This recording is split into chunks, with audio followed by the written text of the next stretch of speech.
তো সবার প্রথমে আজকে হিকোলিওকে নিয়ে কথা বলা যাক। কালকে স্ম্যাকডাউনে তো হিকোলিওর ডেবিউ হওয়ার কথা ছিল, কিন্তু কালকে স্ম্যাকডাউনে আমরা কোথাও হিকোলিওকে দেখতে পেলামই না। কিন্তু তার সত্ত্বেও হিকোলিওর ডেবিউ হয়ে গেছে আর 90% লোক জানেও না। তো কি হয় যে আমরা তো জানি যে আমার স্ম্যাকডাউন শুরু হওয়ার আগে একটা ডার্ক ম্যাচ হয় আর স্ম্যাকডাউন শেষ হওয়ার পর একটা ডার্ক ম্যাচ হয়।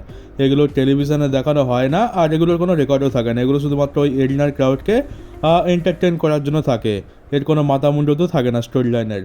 তো সেরকমই একটা ডার্ক ম্যাচে স্ম্যাকডাউন শুরু হওয়ার আগে আমরা হিকালিওর ডেবিউ দেখতে পেয়ে যাই। হিকালিওর সাথে প্রিটি ডেডলির যে দুইজন রয়েছে তাদের মধ্যে যে কোনো একজনের ম্যাচ ছিল, আর এটাই হচ্ছে হিকালিওর ডেবিউ। তো মানে এটা কীরকম ডেবিউ হলো, আমরা সুপারস্টারকে রতে ডেবিউ করতে দেখেছি, স্ম্যাকডাউনে ডেবিউ করতে দেখেছি। কপাল ভালো থাকলে প্রিমিয়াম লাইভ ইভেন্টে ডেবিউ হয়, কপাল খারাপ থাকলে এনএক্সটিতে ডেবিউ হয়। আর এর তো ডার্ক ম্যাচে ডেবিউ হয়েছে। তো মানে এতটাই যে এর ভ্যালু কম, মানে ডাব্লিউডব্লিউ কি এটাই দেখাতে চাইছে যে এর ভ্যালু খুব একটা বেশি নেই। আর উপরন্তু তোমাদের যখন এই ম্যাচটার ব্যাপারে বলবো তখন তো তোমরা আরও অবাক হবে, কারণ ম্যাচটা ছিল তো প্রিটি ডেডলি একজনের এগেনস্টে। আর সেই ম্যাচে হিকালিও বহুত মার খেয়েছে। মানে সাধারণত কী হয় যে যখন কেউ ডেবিউ করে বা রিটার্ন করে, সে একদম প্রথম ম্যাচটায় স্কোয়াশ ম্যাচ হয়, মানে একদম মুড়ে ভেঙে দেয় আর খুব সহজে জিতে যায়, যেমন আমরা রুসেভ অ্যালিস্টার ব্ল্যাকের ক্ষেত্রে দেখতে পেলাম। কিন্তু এখানে প্রিটি ডেডলির মতো একজন সুপারস্টারের কাছে হিকালিও মার খাচ্ছে, প্রথম থেকে শেষ পর্যন্ত ডমিনেট হয়েছে আর লাস্টে অনেক কষ্টে একটা ক্লোজ লাইন দিয়ে ম্যাচটা শেষ হয়েছে। মানে এই তো হচ্ছে তার লেভেল, ডাব্লিউডব্লিউ তাকে এই লেভেলে দেখছে। মানে এটা কীরকম বুকিং হলো, এর থেকে তো ভালো হতো এনএক্সটিতেই নিয়ে চলে আসতো, নাহলে 2-3 সপ্তাহ পর কিংবা 1 মাস পর সোলো সিকোয়ার সাথেই ভালোভাবে ডেবিউ করাতো। এটার তো কোনো মানেই হয় না। মানে এত বেকারভাবে বুকিং আর এত অসম্মান আমি তো এক্সপেক্ট করিনি। আর এই যে ডেবিউটা হয়েছে এটা আমরা ঠিকভাবে জানতে পারতাম না। ওই যে ওখানে যে এরিনাতে ফ্যান্সরা ছিল তারা তাদের মোবাইলে ভিডিও করে, সেই ভিডিওতেই আমি ম্যাচটা দেখলাম আর তার ডেবিউটাও দেখলাম, তাহলেই জানতে পারলাম, না হলে তো জানতে পারতামই না। তো এখান থেকে বোঝা যাচ্ছে যে ডাব্লিউডব্লিউর চোখে হয়তো হিকালিও খুব একটা বড় স্টার নয়, আর একে ভবিষ্যতে এরকমভাবে ইউজ করা হবে। মানে ওই বেকার বেকার কন্ট্রাক্ট সাইন করে রেখেছিল, বেকার বেকার বসে টাকা দেওয়া হচ্ছিল, কোনো রকম ইউজ তো ছিল না, তাই জন্যে ভাবলো যে কোনো একটা জায়গায় ইউজ করেই নিই। তো এটাই হচ্ছে মনে হয় কারণ। এবার যখন একে আমরা সত্যি সত্যি টেলিভিশনে দেখতে পাবো তখন কি অবস্থা করবে সেটা জানি না। ডার্ক ম্যাচে এই অবস্থা, তো টেলিভিশনে তো মনে হচ্ছে আরও খারাপ অবস্থা হতে চলেছে। আর সবথেকে বড় কথা, এ হচ্ছে রোমানের ফ্যামিলির লোক। তো রোমানের ফ্যামিলির লোককে তো ডাব্লিউডব্লিউ সবসময় টপে রাখে, কিন্তু এখন যা সিচুয়েশান হয়ে গেছে এখান থেকে তো পুরোপুরি পরিষ্কার যে এখন যার ফ্যামিলি থেকেই আসো না কেন, তুমি শুধুমাত্র একজন সাধারণ এমপ্লয়ি। কাজ যদি তুমি করতে পারো, তুমি যদি টাকা ইনকাম করে দিতে পারো, তো তোমার কপালও ভালো, তোমার ভবিষ্যৎও ভালো, আর না হলে কোম্পানি থেকে বেরিয়ে যাও। আর একই সিচুয়েশন এখন রোমানের সাথে দেখতে পাচ্ছি। রোমান এখন অল্প কাজ করছে তাই তাকে অল্প টাকা দেওয়া হবে। তো পুরো সিনারিওটাই এরকম হয়ে গেছে এখন। তো তোমরা বুঝতেই পারছো কি অবস্থা চলছে। আর কদিন আগে আমি তোমাদেরকে বলেছিলাম যে ব্রক লেসনারের মেয়ে মায়া লেসনার তার শর্টপুট যে চ্যাম্পিয়নশিপ রয়েছে NCAA চ্যাম্পিয়নশিপ, সেখানে একটানা 4খানা ম্যাচ জিতে নিয়েছে। আর ফাইনালি কালকের সে ফাইনাল ম্যাচও জিতে নিয়েছে, সে এখন NCAA চ্যাম্পিয়ন হয়ে গেছে। আর অফকোর্স এখানে ব্রক লেসনারের মেয়েকে তো দেখে বুঝতেই পারছো এর বডিতে অনেক জোর রয়েছে। মানে আচ্ছা আচ্ছা ছেলেরা এর সাথে পারবে না, তো মেয়েরা কী বা এর সাথে কম্পিটিশান করবে। আর এই নিয়ে একটানা 5বার সে এই চ্যাম্পিয়নশিপটা জিতলো। তো কংগ্রাচুলেশন মায়া লেসনারকে। আর অনেক দিন পর ব্রক লেসনারের একটা ফটো সোশ্যাল মিডিয়াতে পাওয়া গেছে তার মেয়ের সাথে, দেখতে পাচ্ছ এই হচ্ছে সেই ফটোটা। তারা বেশ খুশিই লাগছে ব্রক লেসনার আর তার মেয়েও, কিন্তু মনে হচ্ছে এটা কোনো ভিডিও কলের স্ক্রিনশট হবে, কারণ নিচের দিকে তোমরা বাঁ দিকে নিচের দিকে লক্ষ্য করে দেখবে একটা লোকের মুখ দেওয়া রয়েছে। তো এটা আমরা সাধারণত ভিডিও কলে আমরা এরকমই স্ট্রাকচার দেখতে পাই। তো মেবি এটা হয়তো কোনো ভিডিও কল ছিল, ওই যে লোকটা আছে এটা হয়তো ব্রক লেসনারের চেনা জানা কোনো একজন ফ্যামিলির লোক হবে, আর তার সাথে ভিডিও কল হচ্ছিল, আর সে স্ক্রিনশট নিয়ে এটা সোশ্যাল মিডিয়াতে পোস্ট করেছে, এমনটা হয়তো হতে পারে। আর জেউসও চ্যাম্পিয়নশিপ হারার পর থেকে আমি একটা জিনিসের জন্য ওয়েট করছিলাম, সেটা হচ্ছে তার বাবা রিকিসির রিয়াকশান কী হয়। কারণ রিকিসি যে সমস্ত কথাবার্তা বলে তাদের ছেলেপুলেকে নিয়ে, এইগুলো শুনে সবাই তাকে খুবই ট্রোল করে, আর ট্রোল করা উচিত।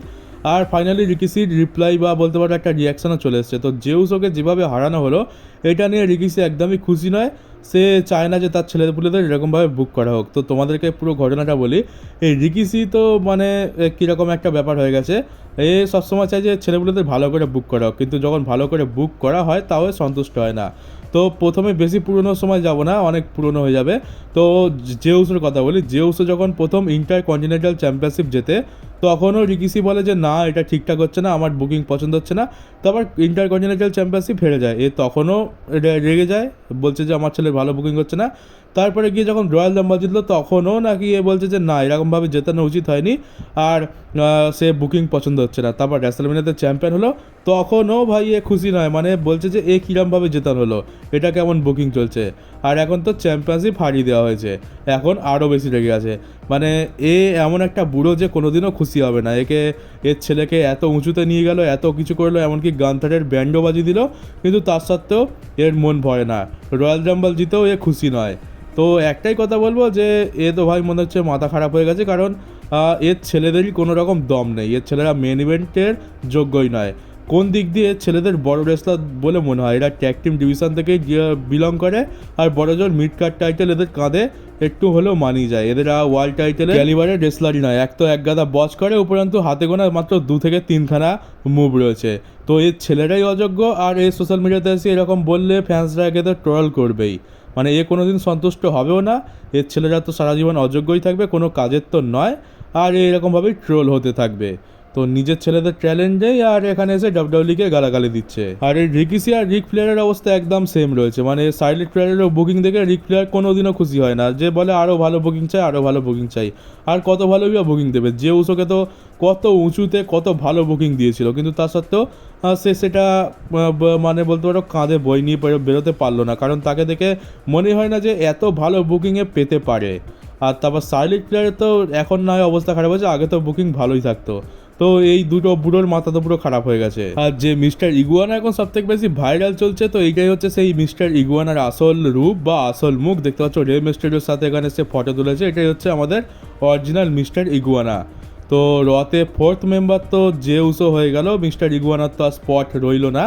আর এইবার কোথায় আছে সেটা এখন দেখতে হবে, কারণ মিস্টার ইগুয়ানাকে ডাব্লিউডাব্লিউ ভালোভাবে বুক তো করবে আর ভালোভাবে ডেবিউ করাবে একটা স্পেশাল জায়গায়। আর এরপর একটা পিকচার দেখতে পেলাম, একটা মিম পিকচার। তো এটা দেখতে পাচ্ছ যে আমাদের ডিন অ্যামব্রোজ আর ট্রিপল এইচ কতটা সিমিলার হয়ে গেছে। ডিন অ্যামব্রোজ টাকলা হওয়ার পর থেকে একদম ট্রিপল এইচের মতো দেখতে লাগছে, শুধুমাত্র দাড়ির চুলগুলো কাঁচা রয়েছে, পেকে যায়নি। দাড়ির চুলগুলো পেকে গেলে একেও পুরো ট্রিপল এইচের মতো লাগবে, কিন্তু আমি যখন এটা পাশাপাশি দেখলাম তখন ভাবলাম যে এত বেশি সিমিলারিটি কী করে হতে পারে। এতদিন তো আলাদা আলাদা দেখেছি, তখন অতটা বুঝতে পারিনি, কিন্তু হঠাৎ করে যখন এই ফটোটা পাশাপাশি এলো তখন বুঝতে পারলাম যে এটা কতটা সিমিলার হয়ে গেছে। Triple H R dean Ambrose একদম একই রকম দেখতে। বলতে গেলে তেমন খুব একটা কিছু স্পেশাল নয়, কিন্তু একটা মজাদার জিনিস লাগলো, তাই ভাবলাম তোমাদেরকে দেখিয়ে দিই। আর এরপর আমাদের WW legend the deadman undertaker related একটা নিউজ রয়েছে। সেটা হচ্ছে যে আন্ডারটেকারের শরীরের অবস্থা এখন খুব একটা ঠিক নয়, তাকে হার্ট সার্জারি করাতে হয়েছে। আর এটা হয়েছে রেসলম্যানিয়া 41-এর সময়। রেসলম্যানিয়া 41 হওয়ার পরেই সে অসুস্থ হয়ে পড়ে, আর তাকে ইমিডিয়েট হার্ট সার্জারি করাতে হয়। আসলে হচ্ছে যে রেসলম্যানিয়া 41-এ অনেক ধকল যায়, যেন লেজেন্ডসদের মিট অ্যান্ড গ্রিট ইভেন্টে থাকতে হয়। তাছাড়া আন্ডারটেকারের তো বড় রোল থাকে ব্যাকস্টেজেতে, তার বেশ কিছু কাজ থাকে। তো এই বয়সে এসে ওই সব ধকল সামলাতে গিয়ে হার্টের ওপর চাপ পড়েছে আর একটু অসুস্থ হয়ে পড়েছে, তো হার্ট সার্জারিও করাতে হয়েছে তাকে। আর আন্ডারটেকারের তো বুঝতেই পারছি বয়স তো বেড়েছে আর শরীরের অবস্থাও ধীরে ধীরে খারাপ হচ্ছে, কিন্তু অবাক করার বিষয় হচ্ছে যে এই অবস্থাতেও আন্ডারটেকার রেসলিং করতে চাইছে। তো রেসলিং করার যদিও বা একটা চান্স ছিল, এই হার্ট সার্জারি করানোর পর আজ কোনো রেসলিং করার কোনো চান্সই নেই, মানে ইচ্ছা থাকলেও উপায় নেই আর। তো আমি তো একটা কথাই বলবো যে আমাদের আন্ডারটেকারের এসব থেকে এখন দূরে থাকাই ভালো। অনেক বছর আমাদেরকে এন্টারটেন করেছে, তার ক্যারিয়ার অনেক লম্বা চলেছে, আমরা খুবই এন্টারটেন হয়েছি, কিন্তু সব কিছুরই একটা শেষ থাকে। আর আন্ডারটেকারের ক্যারিয়ারও শেষ হয়ে গেছে, আর সে আমাদেরকে এত বছর ধরে এন্টারটেন করেছে, তো তার জীবনে আর কিছু করা বাকি নেই, সে সারা জীবন একজন লেজেন্ড হয়েই থাকবে। আর এবার তার নিজের আবেগকে একটু সরিয়ে রেখে তার শরীরটাকে একটু প্রাধান্য দেওয়া উচিত। আর এর পরের নিউজটা ড্যানিয়েল ব্রায়ানকে নিয়ে রয়েছে। তো ড্যানিয়েল ব্রায়ানকে যখন জিজ্ঞেস করা হয় সে কি আবার কখনো রেসলিং রিংয়ে রিটার্ন করবে, তো ড্যানিয়েল ব্রায়ান বলে তার তো রিটার্ন করার ইচ্ছা রয়েছে, কিন্তু আপাতত এখন সেটা হবে না। তার ইনরিং ক্যারিয়ার মানে তার ফুল টাইম ক্যারিয়ার তো পুরোপুরি শেষ হয়েই গেছে, কিন্তু এখন তার যে পার্ট টাইম ক্যারিয়ারটা রয়েছে, মানে বছরে বড় জোর একটা কিংবা দুটো ম্যাচ হয়তো রেসেল করতে পারবে, সেইটা এখন করতে পারবে না, কারণ সে এখনও পুরোপুরি মেডিকেলি ক্লিয়ার নয়, তার হেলথ কিছু ইস্যু রয়েছে, তার ওই নেক ইনজুরি যেটা রয়েছে সেটাই হচ্ছে আসল ইস্যু। তো আপাতত এই মুহূর্তে সে রেসলিং করতে পারবে না। আর কিন্তু দেখে তো মনে হচ্ছে ইচ্ছা তো রয়েছে, তবে আসল কথা হচ্ছে যে আমাদের শরীরটা এমন না, আমাদের শরীরে কোথাও যখন চোট লাগে, কোনো ইনজুরি হয়ে যায়, কোনো হাড় গোড় ভেঙে যায়, সেটা কিছুদিন পর কি ঠিক তো হয়ে যায়, কিন্তু পুরোপুরি ঠিক হয় না, ওটা সারা জীবন একটা খুঁত থেকেই যায়। সে আমরা যতই নর্মালভাবে চলার চেষ্টা করি একটা না একটা প্রবলেম থেকে যায়। আর ড্যানিয়েল ব্রায়ানের তো গলার হাড়ই ভেঙে গেছিলো, তো বুঝতেই পারছো সেটা ঠিক হওয়ার তো কখনোই নয়, আর সেটা রয়েই গেছে। সে মনের জোর দিয়ে, গায়ের জোর দিয়ে এত বছর রেসলিং তো করে নিয়েছে, কিন্তু এখন গিয়ে একটু বয়সের প্রভাব তো পড়েছে, আর তার উপরে ইঞ্জুরিটা অনেক বড় ছিল, তো সেটা তো আর কোনোদিন ঠিক হওয়ার নয়, সেটা অল্প অল্প তাকে প্রবলেম দেয়। তো সেই জন্যই এখন এই রকম সমস্যা হচ্ছে। তবে ভবিষ্যতে মনে হচ্ছে এর তো রেসলিং রিংয়ে রিটার্ন করার পুরো ইচ্ছা রয়েছে, তো যদি মেডিকেলি ক্লিয়ার হয়ে যায় কোনো দিন, তো হয়তো আমরা তাকে আবার হয়তো রেসলিং করতে দেখতে পাবো। আর এবার রেসেলভার্সের তরফ থেকে নিউজ এসেছে যে জেউসো তো ওয়ার্ল্ড হেভিওয়েট চ্যাম্পিয়নশিপ হেরে গেছে, তাহলে এর জন্য নেক্সট কি হবে। তো কিছুদিন পর আমরা জেউসোকে জিমুসোর সাথে রিইউনাইট হতে দেখতে পাবো, আর এরা আবার ট্যাগ টিম ডিভিশনে ফিরে যাবে।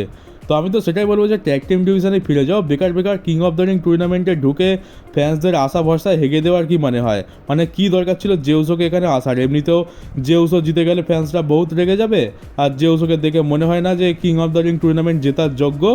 আর সে যখন ট্যাগ টিম ডিভিশনে ফিরে যাবে তো ফিরে যাও, কেন বেকার বেকার আমাদেরকে টর্চার করছো।